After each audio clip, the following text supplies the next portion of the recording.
So some things we can do to support kids are to remain calm, be available, avoid language where blame leads to stigma. And what I mean by that is really focusing on, especially with this particular crisis, focusing on what's important to your family and what your rules are. And not so much looking at like what the neighbors' rules are, or what the lady down the street or the lady in Walmart. You know, if your rules are, you know, we stay at home, we only go to the store once a week. When we do go to the store, we always wear masks and only mom goes. We don't have friends over, then that's your rules. That's your family rules. That's what you've decided. We don't try to put blame on, you know, the next door neighbor because they get to go out and play all the time, you know, and why do they get to do that? And those are discussions that we've had in our house, and we just have to keep reinforcing that this is, you know, what mom and dad have decided to keep us safe. And, you know, we'll keep monitoring and we'll keep thinking about it, but this is what we've decided that our family needs to stay safe because, you know, dad has some underlying health conditions, or because, you know, sister has asthma, or, you know, whatever the case is, but keeping it really based on what your family beliefs and wants and needs are.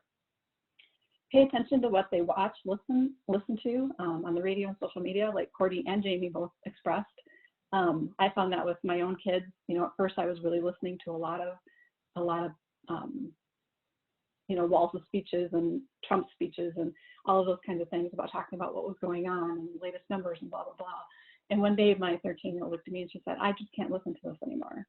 And then I realized that, you know, she was having a lot of anxiety about this and what this all meant, and it was all very confusing. And as I stopped listening to her, I also found that it helped myself become less anxious about it. And I really became a lot more picky about what I read and what I listened to, and wasn't just listening to everything just to try and get all of this information.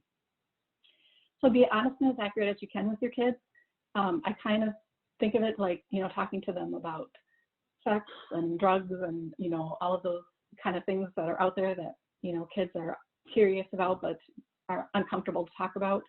You know, bring it to their level. You know, only answer what they ask. Also with adoption, you know, we only answer what they ask, and if they have more questions, they will ask more questions.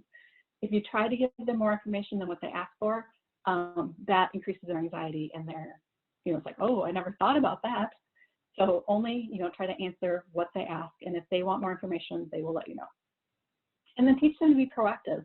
You know, all those things that Jamie talked about, like, you know, washing your hands and social distancing, and, you know, help them be creative with ways that they can communicate with their friends, either through, you know, Zoom videos or Google Hangout or whatever. So teach them ways that they can take care of themselves and not have to worry about what other people are doing. Because we can't control other people. We can't control if Joe, the neighbor, is going to come closer than 6 feet to me, but I can move away from Joe. You know, we can't control if that woman is going to wear a mask, but I can wear a mask. I can wash my hands. So I can keep myself safe. And again, to reduce that stigma and to help them be proactive and feel like they have some power over what's happening.